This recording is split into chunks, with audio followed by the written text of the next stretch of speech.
Okay, so we're gonna try it one more time. Just having a little bit of technical difficulties. When I got on StreamYard, it said something about Facebook was having um, some issues with the live stream. So I'm trying to figure it out, y'all. And I'm trying to get the reason why I need to get on Facebook is to change my privacy settings because for some reason it's defaulting to friends and not public. So I don't know what's going on. I see that I'm live on my StreamYard screen, but I don't see it on my Facebook yet. So I'm gonna be kind of clicking back and forth. I think I may be live on YouTube. Not sure. So we just gonna see. Yeah, it's having some problems with my Facebook Live. Let me see.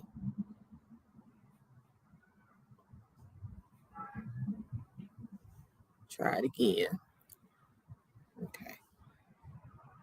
So now it's saying that it is live on Facebook. So we're gonna give it a minute or two so I can go in and change my privacy settings. It is showing that I'm good on StreamYard. So I've been on for like 2 minutes. Okay, so now I'm going in and changing my privacy settings so that it can be public, so that it can be shared. I know some people like to share my lives. Um, when I was on earlier, I did see Sister Mila come on, and just want to say greetings to Sister Mila and anyone else who may be tuned in. I don't see anyone tuned in so far. So I'm just going to keep talking and hopefully somebody will come on pretty soon. As y'all can see, I'm sitting out here in my backyard today. Uh, no school today, no academic librarian duties today, but I am on my uh, librarian for us. Hey sis, hey Sora, Cassandra. It's good to see you, Cass. So I do want to talk a little bit about the books. Of course, Read Black with Me is my program, the name of my program, and then talk a little bit about some things that we have going on in the northwest part of the state, Mississippi, right here at the top of the state. As if you're coming into Mississippi from South Haven, you'll see it, the top of the state. So again, I'm sitting in my backyard. So the traffic, I live right off of the one of the busiest streets. So you may hear some traffic in the background, but we're gonna work through that because it's such a beautiful day out here today. I've been out here in my yard last week, well, during spring break. My granddaughter and I and the neighbors, little girls next door, we planted some seeds, and so I was out here checking up on them. We planted some. What did we plant? We planted some lemongrass, some lemon balm, some kale, and then we also planted some ginger, and then we transplanted some sage and oregano, and then I have some mint and thyme that I'm gonna be doing some stuff with. And I also have, I don't know, y'all probably can't see it behind me, some garlic in a pot, and then I have a raised bed of garlic on the side of my house, and just we're gonna be doing also be planting some Swiss chard. So I'm excited about that. So yeah, so I'm out here in my backyard, y'all. It is beautiful. It's so pretty out. So anyway, I'm gonna go ahead and get started because I don't want to be long, because I got some planting to do and some other things to do. So today is March the 28th, 2024, and I want to open up by acknowledging an ancestor. His name is Ed Wilson. He was a sculptor and he sculpted out of wood. That's his picture right there on the screen, as you can see him sculpting right there. And his art is known, he had his exhibits and his display was known as Afrohumanism. And so this ancestor was born in Baltimore, and and I just have been reading a lot about him. I probably came across him when I was looking for something else, going down my rabbit holes that I normally do, and I put him on the calendar because I know when the day would come that I would come back to it and learn about who he is, who he was, and share that with you all. So yeah, so that's Baba Ed Wilson there, and I encourage you all to Google him and look for more information about this great ancestor. So I'm gonna stop sharing my screen. Okay, it's nice there too. Okay, so I haven't been out to Nebraska yet, so it's on my bucket list because I do have a cousin that's out there too. So I'm gonna have to come out to Nebraska. And greetings, Sister Mila. I know it's probably nice seeing down there in Texas and Houston as well. So yeah, I gotta plan some trips because I need to go to Houston because when I tell y'all I had a time at Mila's wedding, this Mila wedding, woo, yeah. So anyway, I'm not gonna get on that. I do want to get into the oh, y'all moving south? Okay, Cass. All right. So yeah, I do need to come in. Definitely need to come visit. All right. So as I said last month, I didn't want to talk about the miseducation of the Negro all in one sitting. I kind of wanted to come back to it here and there as I would come on each month and talk about books. So I did pull it out today, and I was briefly just looking over chapter 1, which is the seat of the trouble.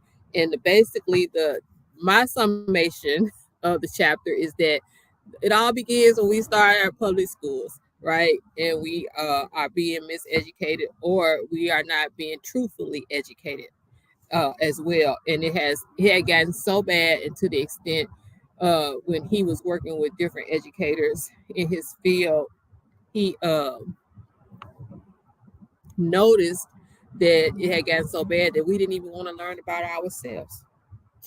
Okay, so he was talking about and explaining the lack of teaching in the public school settings, and we don't know our story, and therefore we can't teach it. Because he even had an encounter with educator, someone he wanted to teach African Black history, and he said, "Well, I can't teach it because I don't even know anything about it."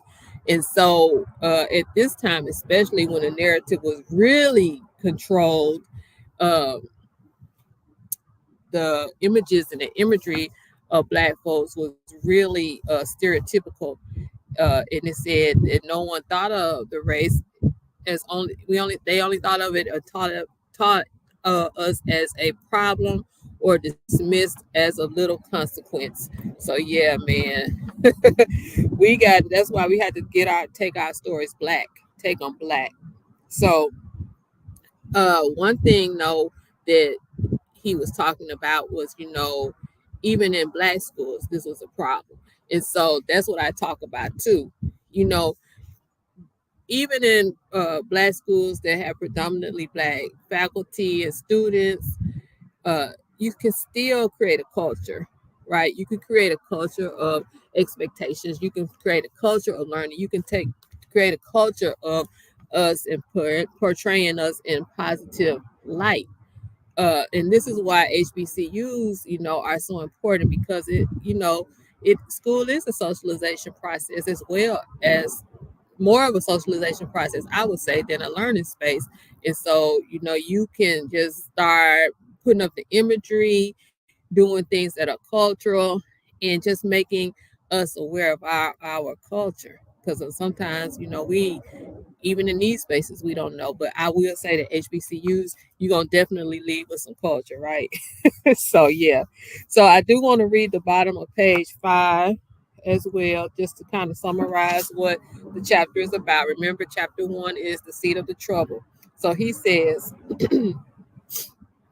as another has well said, to handicap a student by teaching him that his Black face is a curse and that his struggle to change his condition is hopeless is the worst sort of lynching. It kills one's aspirations and dooms him to vagabondage and crime. It is strange, then, that the friends of truth and the promoters of freedom have not risen up against the present propaganda in the schools and crushed it. This crusade is much more important than the anti-lynching movement, because there would be no lynching if it did not start in the classroom. Why not exploit, enslave, or exterminate a class that everybody is taught to regard as inferior? And so he says that that's where the problem starts, in the classroom. And it's much more dangerous than anything else that we can encompass. And I would agree, Dr. Frances Cress Welsing and Dr. Nellie Fuller did tell us that education is one of those areas of battle, right? So yes. Uh, so I see Sister Mila says her grandfather Sultan Rogers was also a wood sculptor, wood furniture creator. His works of art are on display at the Ole Miss Art Museum. Oh, hmm. Okay. So I'm the next time I'm in Oxford, I had to check it out. I wish I had known that because I was down. I was over there last month on campus, actually.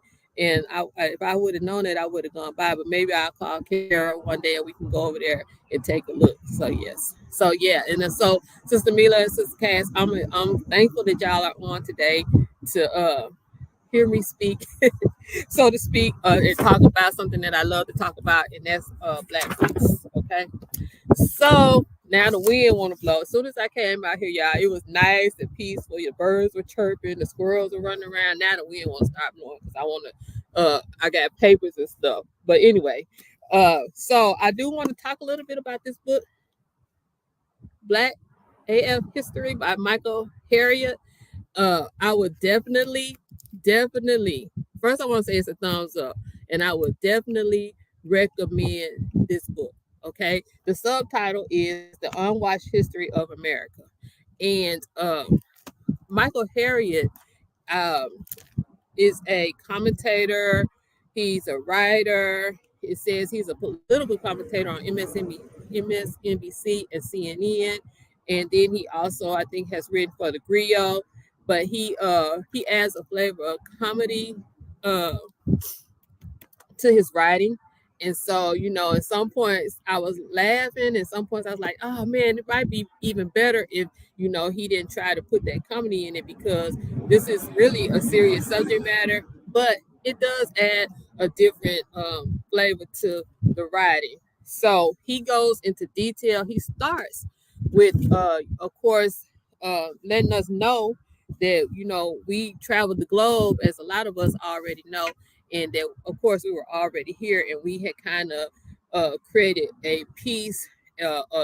We lived peacefully among the indigenous. We lived peacefully among those people who were already here. The people that were already here lived in harmony, because the people that were already here before Columbus and before all this exploration, we understood our relationship to nature. We understood our relationship to universe. So we definitely lived in harmony with nature and with one another. So Michael Harriot, the author, he's from South Carolina. So a lot of his historical perspective comes from his experience in South Carolina. And I will say that South Carolina and Mississippi could have been twin states back in the day, because both of them had the largest number of Black folk in population. Uh, in the during the time of imprisonment of our ancestors. At one point, of course, both states had more Black people than white people, and so this is why they were so uh, terroristic toward us and our ancestors, because they knew that they were outnumbered, right? Sometimes 3 to 1. And so it's really interesting how he tells the story of South Carolina. And now, it's already on my bucket list, but now it has moved up a couple spaces to go visit Charleston and then explore the Gullah Geechee territory there as well. So he starts with, these people coming over here, didn't know what to do once they got here. We get the romanticized version of, oh, Christopher Columbus discovered America and the ship landed here and this, that, and the other.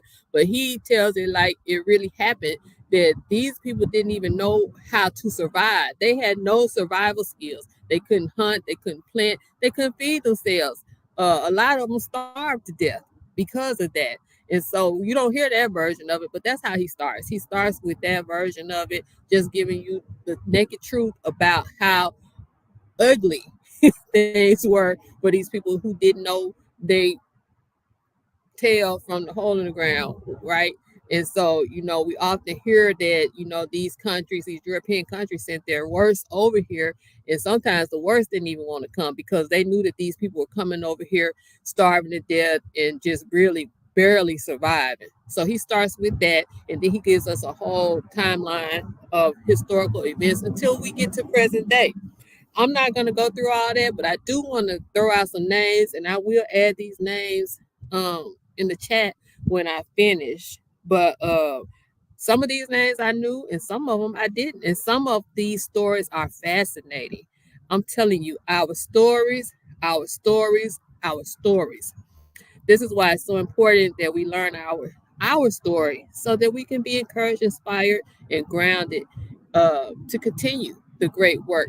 And we can learn lessons because there are so many lessons that we can learn from our ancestors and elders. Okay. So the first name I want to throw out there is Juan Garrido, Juan. And I hope I'm pronouncing these right. I may not, so that's why I'm going to provide spelling as well. Juan Garrido, Juan Garrido. He was an African explorer uh, who knew the land, who knew the terrain, who was a great guide to some of these people. And then these are names as they came in the order of the book, and I had written them down on a different notepad, and I forgot the notepad at the library. So I went through this morning and skimmed through. Mansa Musa. Now, many of us know who Mansa Musa is, the Empire of Mali. So look up Mansa Musa.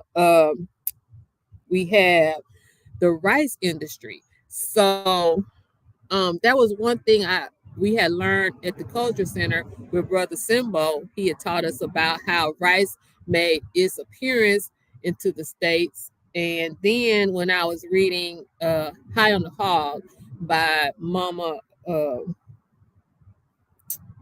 name escaped, Harriet Jacobs, I think that's her name.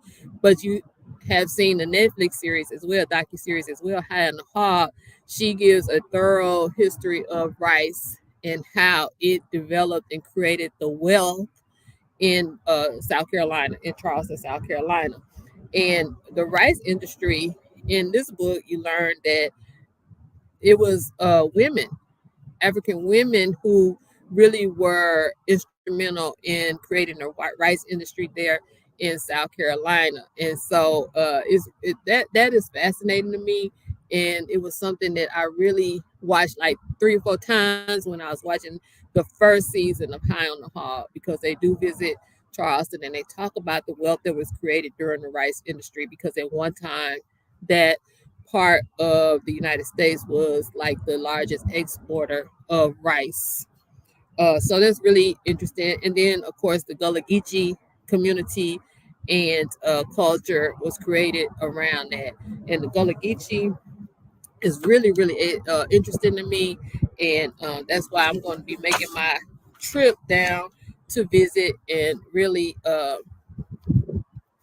try to absorb some of the culture that was created there. That's also documented and highlighted in the first season of High on the Hog. He does explain the Stonewall Rebellion. So many times we haven't been taught about how our ancestors fought back. There were many, many, many rebellions, and I don't even want to say riots, because it was just a fight for your humanity. There were rebellions in a fight for our humanity. So look up the Stonewall Rebellion as well. He does go into detail about the Haitian Revolution. He talks about Toussaint, talks about Bukman He talks about there's another, can't think of it right off, but look up the Haitian Revolution and find out why it scared the crap out of some of these slaveholders here in the States. Uh, he spends a whole chapter on drapetomania. And so drapetomania was a quote disease or disorder that was discovered by Samuel Cartwright. I ain't even gonna call him a doctor. Uh, it was what he pegged was problematic of the enslaved wanting to run away. So he said, well, why would anybody want to run away? That gotta be a disease. No, it's called I want my freedom because I know I'm supposed to be free just like you. But he pegged it as drapetomania. So look up these terms. And then there was a ancestor that he wrote about. His name was Forrest Joe. So Forrest Joe kind of reminded me of a person that we had studied here in Mississippi, and his name always escapes me. I wish Brother Patrick is on, because I was telling him about this Baba, this ancestor Forrest Joe, who always eluded capture. He was like a living legend among the enslaved, and many times folk tales and folklore was created around this ancestor because he was like, I don't give a he was the king and the creator of I don't give a f, right? Because he was like, I don't care, I'm a free man and I'm born free and I'm gonna be free. So his name is Forrest Joe. And all these people, all these names that I'm throwing out, you can actually Google them and the information will come up. So look up Forrest Joe. And Brother Patrick, if you can remember the name of who I told you he reminded me of the ancestor in Mississippi, could you please put it in the chat? Um, the ancestor here in Mississippi that was hiding out in the woods and in the swamp lands, and they actually had to talk him into coming out of hiding. His name just escapes me every time I want to talk about him, which leads me right into look up the Maroon community. Eddie Noel, that is his name. Thank you, Brother Patrick. Eddie Noel. So look up Eddie Noel as well, and then look up Maroon communities because these were Africans who were like just walked out the plantation and they would go and they would create their own communities in the swamplands and in areas that were hard to get to.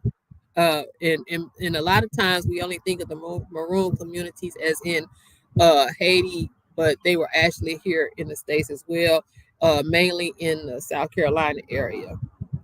Okay. Um, he goes on in further chapters and talks about how the black church was really one of the main places of teaching of liberation during this time. Uh, the preachers, some of the preachers and some of the ministers and those who were able to read and write, the church was their platform and they used it. People like Denmark Vesey, who he writes about a lot because, of course, the author is from South Carolina, so a lot of his attention, is based on South Carolinians. So Denmark Vesey, I would love for you to look up. And then he talks also about David Walker, who wrote Walker's Appeal to the Colored Citizens of the World. And he also explained that at this time, reading and writing, if they even thought that somebody was learning to read and write, it could cost them their life. It could cost the person who was teaching them to read and write their life because they wanted to keep our ancestors ignorant so they wouldn't know that they deserve to be free.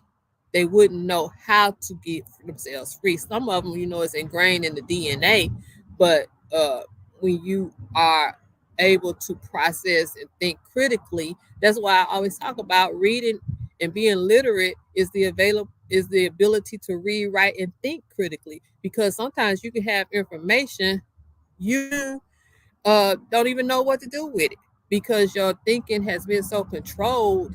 Like like Carter G. Woodson said, if your thinking has been so controlled, you don't even know what to do with the information that you have. So it's imperative that you be able to use and process the information as well. And so that's what these black churches did. That's what these literate black people did. Yes, Brother Patrick, Eddie Noel, he is the that he I you are exactly right because he is often referred to as the Black Rambo, and this is what Forrest Joe reminds me of as well. So I implore you to look up both of these men, Eddie Noel and Forrest Joe. Okay. Also, I want you to look up Onesimus. I'm gonna spell his name Onesimus. And so he goes into detail when he speaks of this man because during this time, I think it was the smallpox was rampant. Okay, now I can't find my page. Was rampant, and I gotta find it because I don't want to. Uh, I want to give it the justice that it deserves. Okay, it's on page 155. So it says in 1706, Boston preacher Cotton Mather received a tremendous gift in the offering plate. a human being.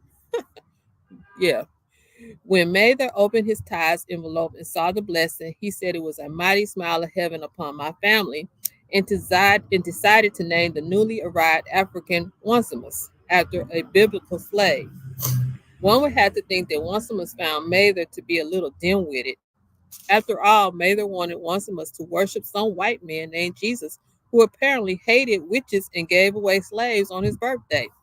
Mather disliked Onesimus because Onesimus often referred to convert. I'm sorry, also refused to convert from Islam to Christianity, and because Onesimus's intelligence made him seem wicked and thievish. At any rate, Cotton Mather didn't trust Onesimus, especially when the slave told Mather something impossible to believe. He knew how to cure smallpox.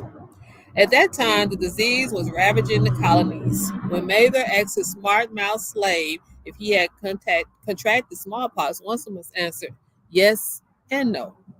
Onesimus showed his owner a scar on his arm and explained that he had undergone surgery in Africa that made him immune to smallpox. Mather balked. There was no way he was going to take some medical advice from a black slave who didn't know that Jesus was white.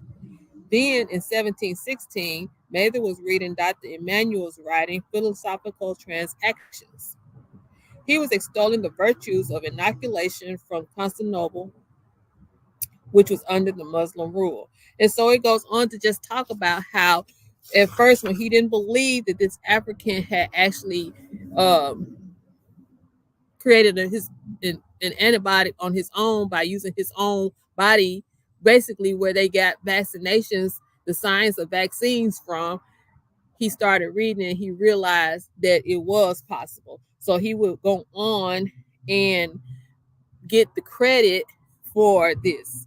And so it's just amazing that once we discover our ancestors and who they are and what they do, uh, you'll see that West African oath that we repeat is so true. Our ancestors gave us science to the world, right? Our ancestors gave mathematics to the world. Our ancestors gave God consciousness to the world.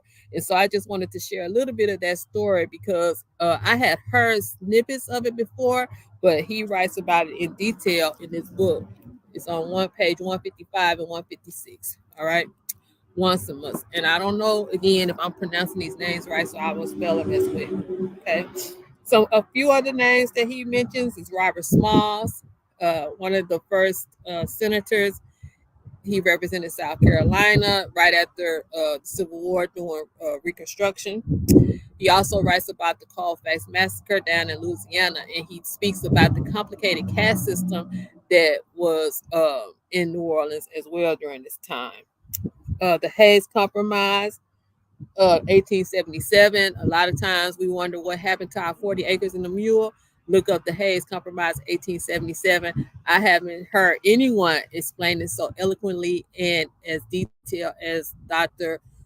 Laverne Murphy, who is now an ancestor. Yeah, so I had actually knew of that from Dr. Laverne Murphy. Of course, he talks about some of my sheroes, Ida B. Wells Barnett, right here from the top of Mississippi as well. She is from Holly Springs, who I often refer to Holly Springs as Ida B. Wells and Skip Robinson territory. He speaks of Mary Church Terrell, and I learned of Mary Church Terrell some time ago because she shares the same birthday as I do.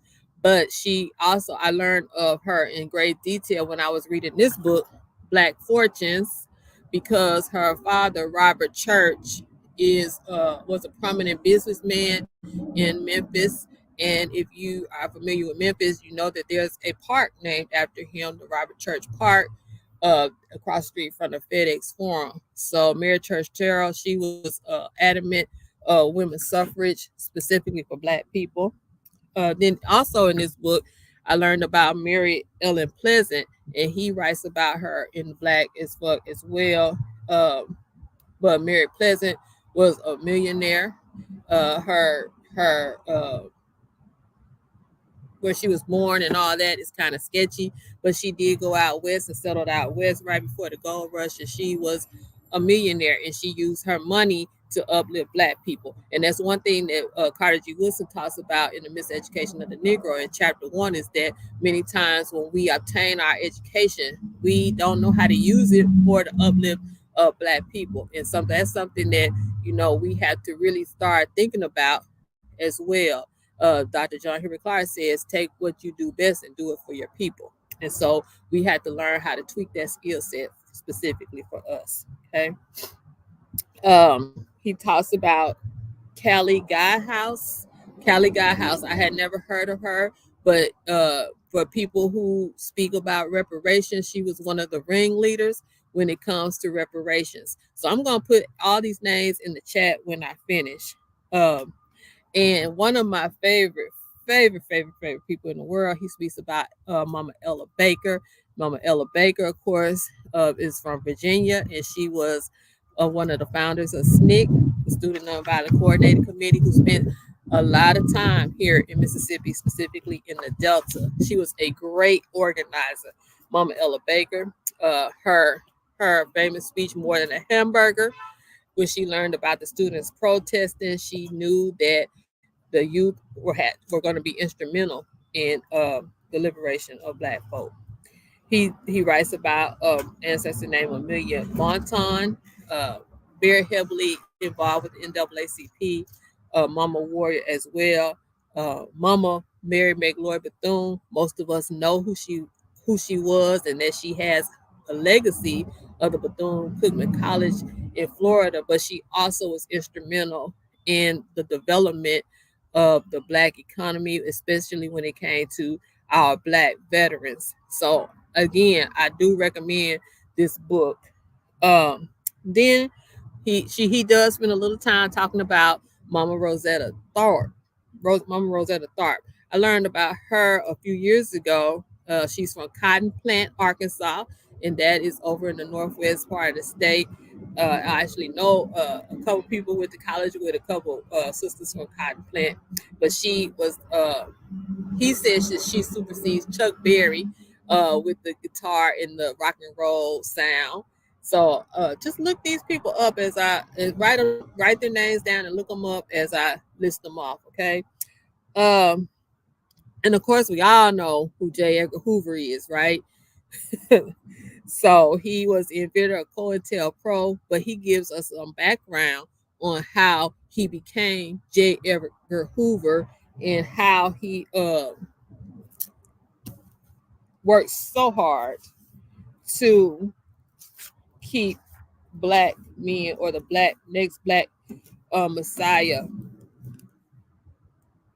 oppressed or suppressed. So on page 305, it says documents will reveal that John Edgar Hoover had used his skills to create a 50-year intelligence gathering and surveillance project that evolved in COINTELPRO, the counterintelligence program that targeted every Black leader during the civil rights struggle. And he has some of the goals of it. The goals were to prevent the coalition of militant Black nationalist groups, prevent a rise of a messiah who could unify and electrify the militant Black national movement, prevent violence on the part of Black nationalist groups, prevent militant Black nationalist groups and leaders from gaining respectability by discrediting them, to three separate segments of the community, and prevent the long-range growth of militant Black organizations, especially among youth. And so, for those who don't believe that it's true, you better believe that it's true. And sometimes we have to wonder what's new, because we always know that things are reinvented and recreated. And so, even though they may not do things the way they did them back during the civil rights movement, believe and trust that it's always something to keep us divided, so that we can rise up and take our humanity back. Also, look up the Elaine Massacre. This was in Elaine, Arkansas, when the sharecroppers demanded equal pay. Uh, they were killed. Look that up, Elaine Massacre. I learned about that a few years ago. And anytime I learn about something that happens in Arkansas that's part of our story, I'm like, shit, I didn't learn that in that required Arkansas history class, right? Look up Fred Shuttlesworth. Fred Shuttlesworth, the Freedom Riders. It wasn't just in Mississippi that uh, people were determined to not just desegregate the bus, but have a decent road trip. I'm paying the same dollars that you paying, right? And then we have Baba John Mitchell Jr. and of course Robert F. Williams. That wrote Negroes with Guns. Robert F. Williams was a bad brother. Look him up as well. So again, I'm talking about the book Black is Fuck History. I highly recommend this book. At the end of the book, he's talking about current day, and he gives a really good explanation or whatever you want to call it to explain the two-party system. And I really like his analysis and breakdown of it because he makes it clear that neither one of them are really about the progress and liberation of Black folk. One is overt and one is covert. And so we really need to start thinking about politics as it pertains specifically to us and what do we get out of either one of them, right? Because we think people are so crazy, Black people are so crazy if they ride with the Republican Party. But if you look at a really did an analysis of both, true analysis, get out your feelings and look at the facts. We always want to say facts over feelings. All these other times we always want to talk about get out your feelings when it comes to everything else. We need to get out of our feelings when it comes to these two political parties and really start thinking about ourselves. And that was one of the reasons why Mama Ella Baker, Fannie Lou Hamer, Bob Moses created the Mississippi Freedom Party, right? Was because that they knew that they weren't getting anything out of the Democratic Party. So the politics of it, we really need to start looking at it. We had the Mississippi on the Move here in Mississippi, and we have been going down to predominantly Black spaces talking about what does it look like to really govern these spaces with our best interest in heart. We shouldn't be governing ourselves like the oppressor governs us. We should be living in these spaces. We should be living better than we have lived in any other space, right? And so that comes with education, and that comes with what Fred Hampton was talking about. Really uniting and working toward a common goal. So again, I highly recommend this book, Black is Fuck History by Michael Harriot. This is the public library copy. I'm gonna be taking it back, but I will be buying my own because I think it will be a good book to use as reference. And so I'm outside, y'all, and I forgot to bring the books that I'm currently reading. I'm currently reading Farming While Black by Leah P. I can't remember what her last name is, but it's really interesting because it gives a historical overview of how we have lost our connection with the land. How when we migrated north, we thought that we were doing the right thing, big because our experience with the land was always in a subservient. Um, it was always in a labor relationship. It was never as using it as a tool for freedom and liberation. And so we need to get back to that because without land, there's no liberation, right? You got to have access to land. And so I'm really enjoying that book. And I'm also reading a novel and another book, Mark Harat, by a mama and a sister that speaks on the Black woman's code of conduct. And so I'm thoroughly enjoying everything I'm reading. All right. So I do want to have a couple of announcements I want to make before I log off. And the first one is, hold on, that this Saturday, day after tomorrow, I will be doing a test prep for our third graders here in Mississippi. As many of you know, here in Mississippi, all third graders are required to take a quote reading test to determine if they will be promoted to the fourth grade.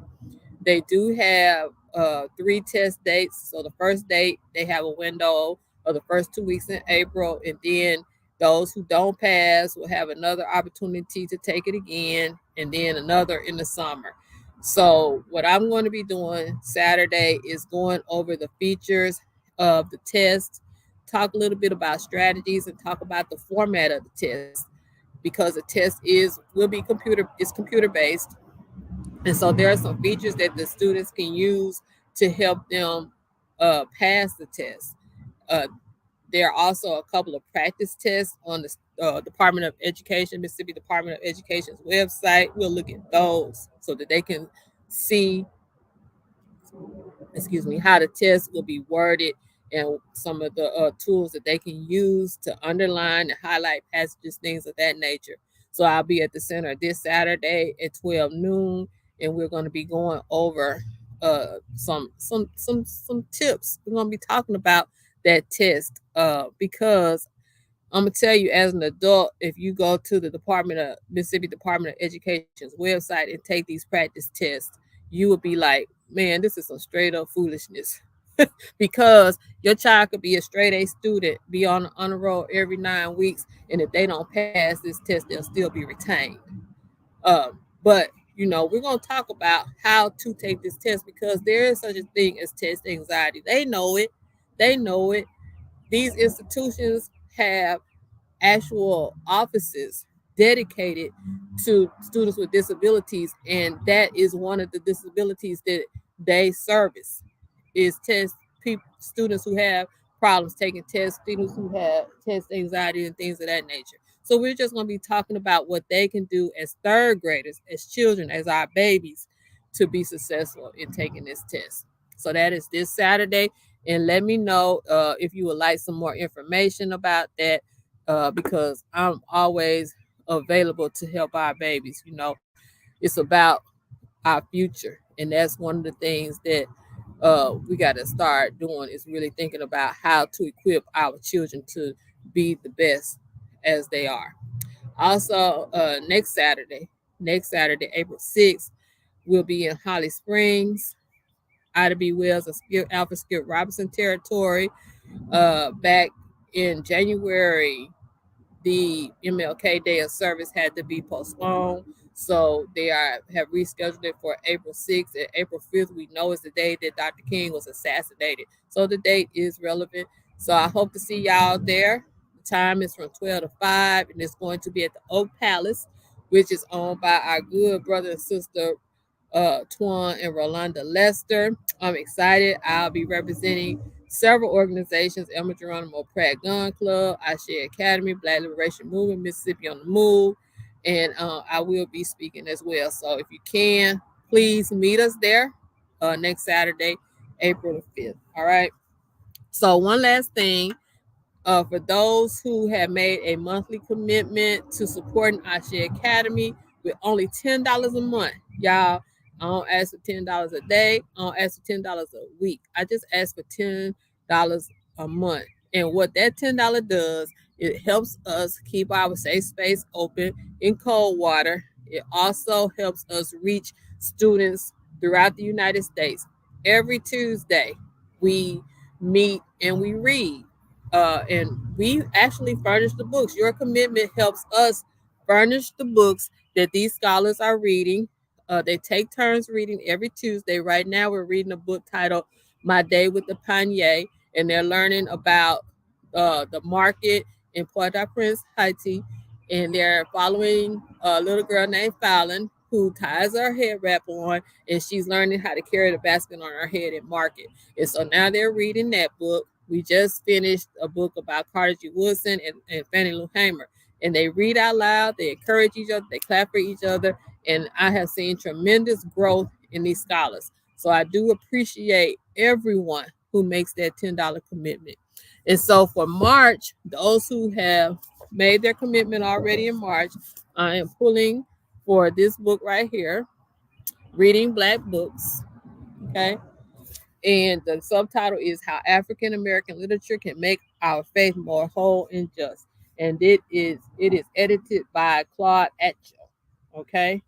So this is the book that I'm going to be giving away. And I have my cup that I got to mail to brother Kevin, whose name I pulled a couple weeks ago for the cup. I will be mailing this tomorrow, y'all. But this is his cup that he got. So I got all the names in there. Give it one good shake. One good shake. And I have pulled Harold. So this is for Harold Williams. Harold Williams is one of the people who said $10 a month. Okay, I'm just gonna send 120 right out the gate. So Harold Williams, this book is yours. So I will be sending that out to Brother Harold Williams. So meet me again here next month. We're going to be looking at Farming While Black and the Makaru book, and to probably do another snippet out of the Miseducation of the Negro. So y'all, thanks for tuning in. Y'all have a great day. Peace and Black Power.